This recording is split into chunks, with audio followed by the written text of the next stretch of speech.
South की फिल्मों में और साउथ के नाटकों में काम करने वाली एक एक्ट्रेस के पति की अचानक ही मौत हो जाती है और जैसे पति की मौत होती है तो अपने पति की मौत को लेकर बहुत ज्यादा परेशान रहने लगती है, तनाव में रहने लगती है। तभी वो अपनी माँ के साथ अक्सर मंदिर में जाया करती थी और जब मंदिर में जाती थी तो घंटों घंटों वहीं मंदिर के परिसर में आराम से बैठ जाया करती थी ताकि वहां रहने पर उसको सुकून मिले, शांति मिले। इसी तरह से धीरे धीरे वक्त बीत रहा था। पति की मौत को लगभग एक साल के आसपास का समय होने वाला था। इसी बीच में वो महिला अकेली उस मंदिर के अंदर थी और मंदिर के अंदर रहते हुए वो बेहोश हो जाती है। बेहोश होकर जैसे गिरी हुई थी, पुजारी की नजर उस पर पड़ जाती है। पुजारी उसके पास पहुंचता है, उसको जगाने की कई बार कोशिशें की जाती हैं, लेकिन इसी बीच में जब उसकी आंख नहीं खुलती तभी पुजारी ने हिम्मत जुटाते हुए आखिरकार उस महिला को नजदीकी चिकित्सक के डॉक्टर के पास लेके पहुंचते हैं। जो एक महिला डॉक्टर उसको देखती है, देखने के बाद उसकी जांच पड़ताल करती है और जांच पड़ताल करने के बाद पता चलता है कि वो जो एक्ट्रेस है दरअसल वो लगभग 3 महीने के आसपास की प्रेग्नेंट है। उससे होश आ जाता है, उसे बताया जाता है कि तुम 3 महीने के आसपास के प्रेग्नेंट हो। और जब ये बात पुजारी को पता चलती है तो पुजारी को तो बहुत ज्यादा आश्चर्य हो रहा था। आश्चर्य वाली बात यह भी थी क्योंकि उसके पति की मौत को लगभग एक साल के आसपास का समय हो चुका था और वो 3 महीने की प्रेग्नेंट कैसे हो सकती है। जब ये बात उसे बताई जाती है तो एक्ट्रेस भी घबराने लगती है, डर जाती है। उससे जब डर लगी, इस बात का भी लगने लगता है कि अगर लोगों को पता चलेगा कि वो प्रेग्नेंट हो चुकी है, वो भी विधवा होने के बाद, तो उसके बाद फिर लोग उसका जो करियर है, ना तो उसे नाटकों में काम मिलेगा ना ही उसे फिल्मों में काम मिलेगा।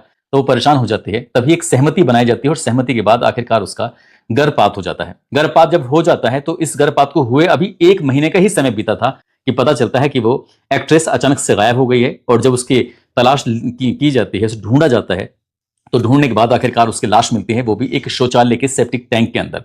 और जब इस घटनाक्रम का खुलासा होता है, कातिल का पता चलता है, तो लोगों को यकीन नहीं हो रहा था कि आखिरकार उस एक्ट्रेस के साथ एक ऐसा व्यक्ति जिसको वो अपना मामा कह के बुलाया करती थी, वो कातिल हो सकता है।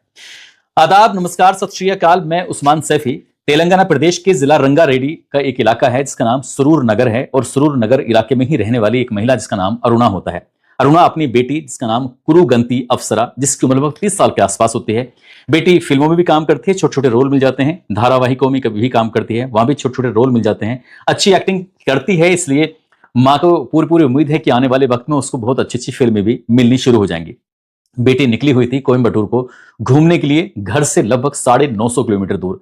जब मां ने अपनी बेटी को दिन निकलते यानी कि 4 जून 2023 की सुबह अपनी बेटी को फोन किया तो फोन करने के बाद पता चलता है कि उसका नंबर स्विच ऑफ था। नंबर स्विच ऑफ है और वो परेशान हो जाती है। परेशान होने के बाद आखिरकार वो करे तो क्या करे। फिर हालांकि उसने थोड़ा इंतजार किया, करीब 1 घंटे बाद, 2 घंटे बाद, लेकिन उसका नंबर जो था वो लगातार बंद आ रहा था। और जब लगातार नंबर बंद आ रहा था तो माँ की चिंता बढ़ जाती है। वो पास में ही रहने वाले एक पुजारी के पास पहुंचती है। पुजारी जिनका नाम होता है कृष्णा, जिनकी उम्र लगभग 36 साल के आसपास होती है, जो कि नाम उनका पूरा होता है अय्यागिरी वेंकट सूर्य कृष्ण साई कृष्णा। उनके पास जाती है और जाकर पूछती है कि पुजारी जी, जरा देखकर आप बताइए, क्योंकि आप ही तो रात उन्हें छोड़ के आए थे।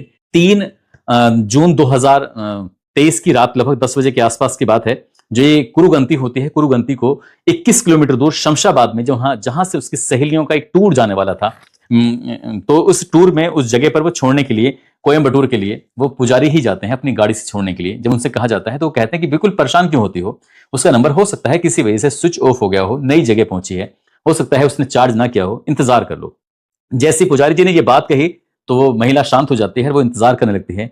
धीरे धीरे करके शाम हो जाती है। जब शाम हो जाती है, एक बार फिर से पुजारी जी के पास जाया जाता है और पुजारी जी यानी कि कृष्णा जी से कहा जाता है, कृष्णा जी, हमें नजदीकी पुलिस स्टेशन जाना चाहिए। वहां जाने के बाद अपनी बेटी की गुमशुदगी दर्ज करानी चाहिए क्योंकि उसका नंबर बंद आ रहा है, इससे पहले कभी ऐसा हुआ नहीं है। जैसे पुजारी जी से ये बात कही जाती है तो अरुणा यानी कि जो लड़की की माँ होती है, साथ ही कृष्णा जो कि नजदीकी एक मंदिर होते हैं उसके पुजारी होते हैं, और वो दोनों मिलकर सीधे Rajiv Gandhi international airport police station पर जाते हैं। वहां जाने के बाद इस कुरुगंती अप्सरा की गुमशुदगी की एक रिपोर्ट दर्ज कराते हैं। पूरी कहानी बताते हैं कि उनकी सहेलियों का एक टूर जा रहा था कोयम्बटूर, और रात यानी कि 3 जून 2023 की रात लगभग 10 बजे के आसपास उसको ये शमशाबाद में छोड़ के आते हैं। वो पुलिस वाले कहते हैं कि एक काम करो, आप जो भी मामला है उसे एक कागज पर लिख कर दे दीजिए प्रार्थना पत्र के हिसाब से, और जो भी नंबर है वो नंबर भी लिख कर दे दीजिएगा। हम लोकेशन भी निकलवाएंगे और सीडीआर भी निकलवाएंगे, और वो जो भी जांच पड़ताल होगी, जांच पड़ताल करेंगे, उस लड़की को ढूंढने की पूरी पूरी कोशिश करेंगे। आप बिल्कुल भी परेशान मत हो। जैसे पुलिस को तहरीर दी जाती है, पुलिस ने अपना काम करना शुरू कर दिया। और पुलिस अपने जब काम कर रही थी, लगातार खोजबीन करने की कोशिश कर रही थी, तभी टीम का गठन किया जाता है। टीम का गठन करने के बाद सुरूर नगर से शमशाबाद की दूरी लगभग बताई जाती है 21 किलोमीटर के आसपास। तो 21 किलोमीटर के जो एक कैमरे थे, सीसीटीवी कैमरे वगैरह, वो सब देखे जाते हैं और देखने के बाद ये पता किया जाता है कि क्या वाकई वो कार से लड़की जाती है या नहीं जाती है। तो वो जाती जरूर है। उसके बाद फिर बारीकी से उस सीडीआर को खंगाला जाता है, उस लोकेशन को देखा जाता है, तो ये पता चलता है कि जैसे ही पुजारी जी से पूछा जाता है कि तुमने कहां छोड़ा, तो वो कहते हैं कि मैंने शमशाबाद के बस स्टैंड पे छोड़ा था। और जब उनकी भी लोकेशन देखी जाती है तो वो शमशाबाद से आगे एक गांव लगता है नारकुंडा, और नारकुंडा से थोड़ा सा और आगे नवरंग वेंचर लगता है, वहां तक इनकी लोकेशन जाई जाती है। जब पुलिस वाले पूछते हैं कि क्या तुम वहां भी गए थे, तब वो कहने लगता है कि मैं वहां नहीं गया था, लेकिन सीसीटीवी फुटेज में भले ही चाहे वो वहां तक शमशाबाद तक दिखाई दे रहा था, लेकिन जो उसकी फोन की लोकेशन होती है वो इस नवरंग वेंचर तक गई होती है। इस बात को उसने छुपाने की कोशिश की। पुलिस के लिए प्राइम सस्पेक्ट कोई और नहीं था, बल्कि प्राइम सस्पेक्ट अब पुजारी कृष्णा ही हो जाता है। पुलिस ने उस कृष्णा को हिरासत में लेती है। हिरासत में लेने के बाद उससे जब सख्ती से पूछताछ करना शुरू किया जाता है, तब पूरी कहानी सामने आती है। दरअसल ये लड़की है, इसका नाम कुरुगंती है। कुरुगंती मूल रूप से तमिलनाडु प्रदेश के कोयम्बटूर की रहने वाली होती है, और इसके पिता की बहुत साल पहले मौत हो जाती है। जो बेटी है उसे फिल्मों में काम करना और नाटकों में काम करने का उसे अच्छा लगता है, शौक है, और इसके लिए वो लगातार कोशिश कर रही थी। माँ भी, चाहे वो डायरेक्टर हो या प्रोड्यूसर हो, हर किसी के पास जाती थी अपनी बेटी को काम दिलवाने के लिए। शुरुआत में उसे छोटे छोटे रोल मिल रहे थे, लेकिन जो भी रोल करती थी बहुत दमदार तरीके से कर रही थी। इसलिए एक भविष्य में उम्मीद बनी हुई थी कि इस लड़की को फिल्मों में अच्छा काम मिल सकता है। इसी बीच में इसकी एक मुलाकात होती है सॉफ्टवेयर इंजीनियर से, इसका नाम होता है कार्तिक राजा। सॉफ्टवेयर इंजीनियर से मुलाकात होती है, दोनों को प्यार हो जाता है, और वो लड़की अपनी माँ से बातचीत करती है। माँ से कहती है कि मैं इस लड़के से शादी करना चाहती हूँ। उधर उस लड़के ने अपनी परिवार वालों को तैयार कर लिया और इधर लड़की ने तैयार कर लिया, लेकिन शर्त यह रखी जाती है कि माँ और बेटी दोनों साथ रहेंगी। उस इंजीनियर को इस बात से कोई भी एतराज नहीं था। कार्तिक राजा ने कहा कोई दिक्कत नहीं, कोई परेशानी नहीं, तुम्हारी माँ वैसे भी अकेली है, अकेली वो कहाँ रहेंगी। माँ भी साथ रहने लगती है, और वो जो सॉफ्टवेयर इंजीनियर है उससे बेटी को भी तो साथ रखते ही था। सब कुछ ठीक ठाक चल रहा था। अभी शादी को अभी महीने 2 महीने का समय ही बीता था कि इस घर में झगड़े फसाद होने शुरू हो जाते हैं। कुछ ही वक्त के बाद झगड़े ज्यादा बढ़ने लगते हैं। उधर ससुराल वालों का भी इंटरफेयर होने लगता है, इधर माँ का भी इंटरफेयर होने लगता है। जब घर में ज्यादा विवाद होने लगता है तो एक दिन गुस्से में आने के बाद जो ये लड़की होती है जाकर नजदीकी पुलिस स्टेशन में जाकर एक शिकायती पत्र देती है, और शिकायत पत्र के आधार पर एक मुकदमा दर्ज कर लिया जाता है। पुलिस ने उस सॉफ्टवेयर इंजीनियर को हिरासत में लिया, और हिरासत में लेने के बाद उसको जेल भेज दिया। वो लगभग 15 दिन तक जेल में रहता है, लेकिन जब जेल में रहता है तो वो बहुत बुरी तरह से टूट जाता है। मानसिक तनाव से गुजर रहा था, वो इससे ज्यादा इतनी परेशानी होती है, जेल से बाहर निकलने के बाद वो अपनी जान दे देता है। इधर वो जान देता है और घर में एकदम पूरी तरह से हड़कंप मच जाता है। माँ और बेटी मौका पाते हैं, और मौका पाते हैं यहाँ से लगभग 950 किलोमीटर दूर तेलंगाना प्रदेश के रंगारेड्डी के सुरूर नगर इलाके में आकर रहने लगते हैं।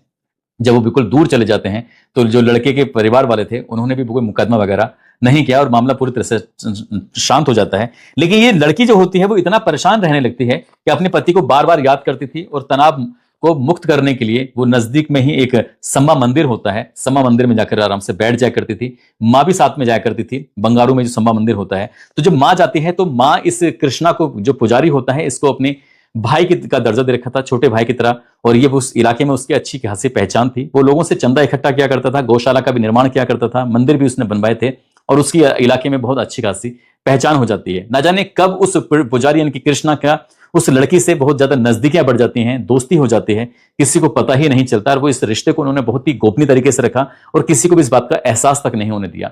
अप्रैल 2022 से ये दोस्ती शुरू हुई थी, और दोनों के बीच में फिजिकल रिलेशन भी बनने लगते हैं। जब मौका मिलता था, जहां मौका मिलता था, वो दोनों साथ रहा करते थे। हालांकि जो पुजारी होता है उसकी साल 2010 में शादी हो चुकी थी, उसको अपने बच्चे भी थे, लेकिन इस लड़की ने मार्च 2023 में आखिरकार प्रस्ताव रखा उस पुजारी के सामने कि मैं तुमसे शादी करना चाहती हूं और बाकी की जिंदगी तुम्हारे साथ ही जीना चाहती हूं। और जैसे ही पुजारी ने यह बात सुनी, पुजारी के पैरों तले जमीन खिसक जाती है।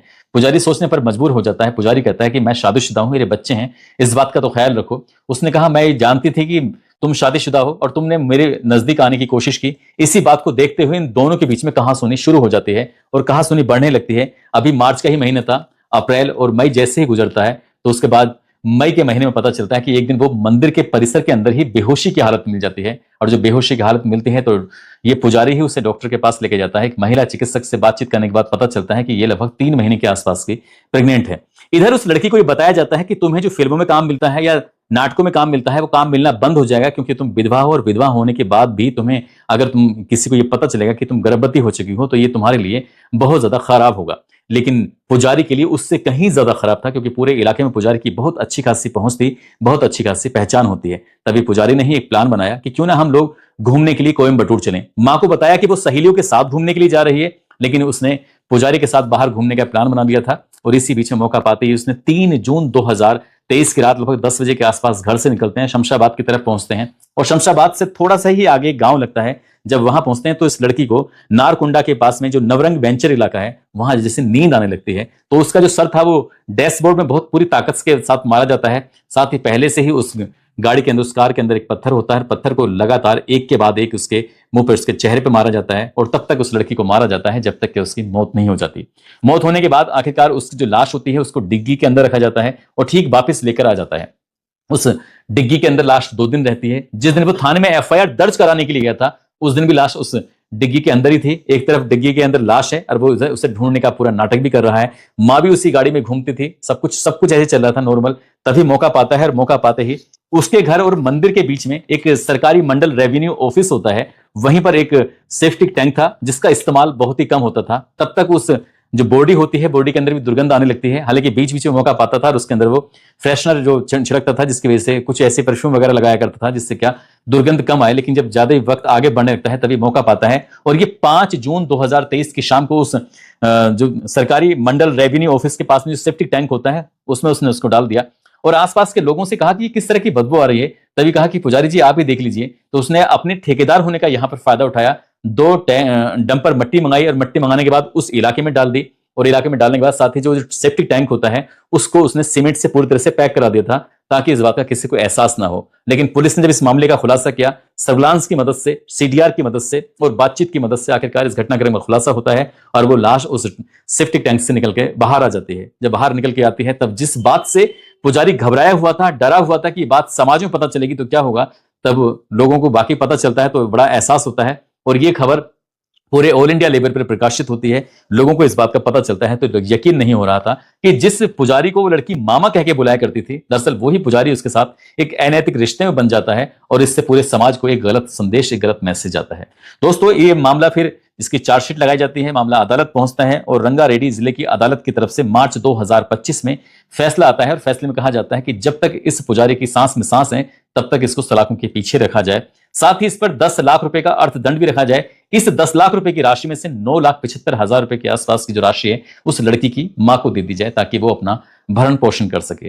दोस्तों इस पूरे घटनाक्रम को सुनाने का उद्देश्य किसी को परेशान करना नहीं है, किसी का दिल दुखाना नहीं है, बल्कि आपको जागरूक करना है, आपको सचेत करना है। पुजारी की वजह से न केवल उसने उस लड़की को धोखा दिया बल्कि जो उसके अपने बच्चे हैं उनको भी धोखा दिया, अपनी पत्नी को भी धोखा दिया और एक माँ जो अपनी बेटी के सहारे से जिंदगी गुजार रही थी उस माँ की भी जिंदगी कहीं ना कहीं दूभर हो गई होगी, परेशानी से गुजर रही होगी।